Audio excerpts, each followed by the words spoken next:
Oppo debuted its camera-centric F series at the beginning of this year with the launch of the Oppo F1 review in India.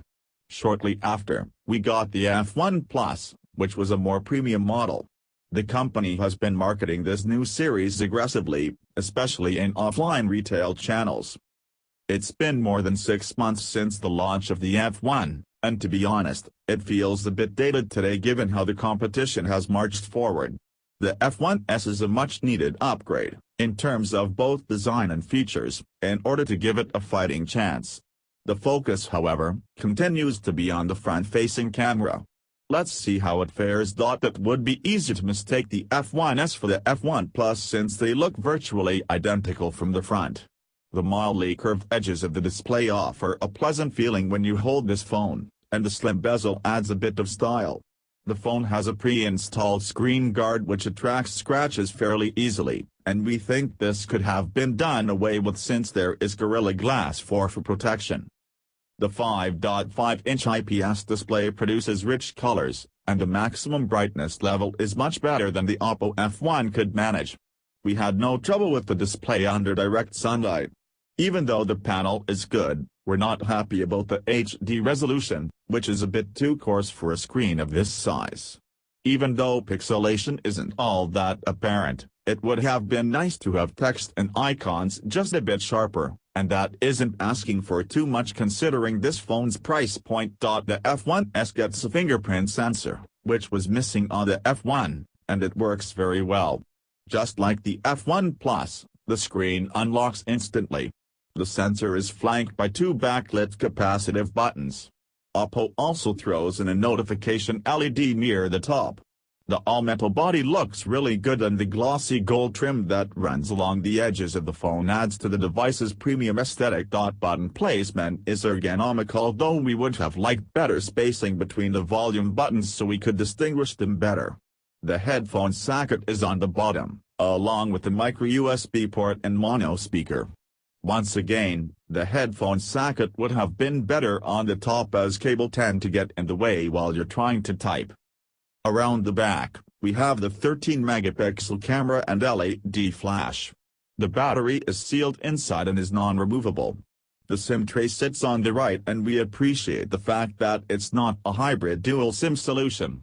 Along with the two nano SIM cutouts, you also get a dedicated microSD card slot which can accommodate a 128GB card. The package includes a 10-watt power adapter, data cable, silicone case, SIM ejector tool, headset, and some reading material.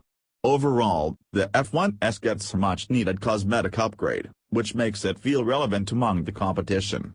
The fast fingerprint sensor and dedicated microSD card slot are added bonuses.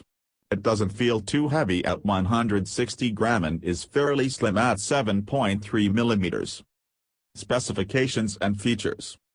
Oppo has gone with MediaTek's MT6750 octa-core SoC which features 8 ARM Cortex-A53 cores running at 1.5 GHz. This chip is part of MediaTek's new entry-level lineup with integrated LTE which was announced earlier this year.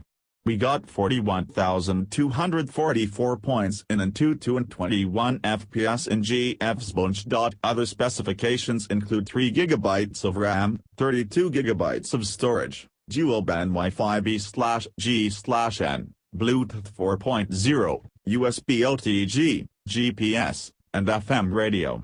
There's no NFC or Wi-Fi AC. The F1s supports 4G LTE on Indian bands along with VoLTE LTE support. Just like the F1 Plus, the Oppo F1s runs on ColorOS 3.0, which makes Android look somewhat like Apple's iOS. This is fine by us, but what we don't like is the fact that OEMs are still serving up Android Lollipop today, which is now almost 2 generations old. We might see Marshmallow as an update down the line, but it's always nice to have the latest version at launch. We did find a few kinks in the software that need ironing out. Notifications from some third-party apps, especially Telegram, would intermittently refuse to show up in the notifications shade even though we would hear the alert. Barring this, the interface is quite smooth and relatively lag-free for the most part. The recent tapes are displayed as stacked cards, which you swipe up to dismiss. Oppo has added some tweaks of its own to the Settings app. That display submenu gets a blue light filter whose intensity can be varied. Lock Screen Magazine changes the lock screen wallpaper each time you unlock the phone. You also get a bunch of gestures including one-handed mode, however this didn't work well in our experience. The phone comes with Google's suite of apps along with others like Theme Store, Kingsoft Office, Security Center, File Manager, and a video player. iCloud is also present, and lets you back up your SMS messages and contacts to Oppo's cloud. Performance. The Oppo F1s is a very good phone to live with, and after using it for more than a week, we did not find any glaring problems.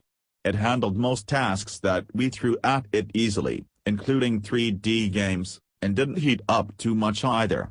There were instances where it got a bit warm but nothing too alarming. 4G connectivity was good and the earpiece was sufficiently loud even during a chaotic commute. There's only the TouchPal keyboard installed, which works well. This is one slippery device, though. The F1s is yet another good product from Oppo, but we really wish the company had paid a bit more attention to the little details, which could have made it really competitive. We're talking about things like fast charging, Wi-Fi AC and NFC, which probably won't be missed by many but are features we've come to expect in this price range.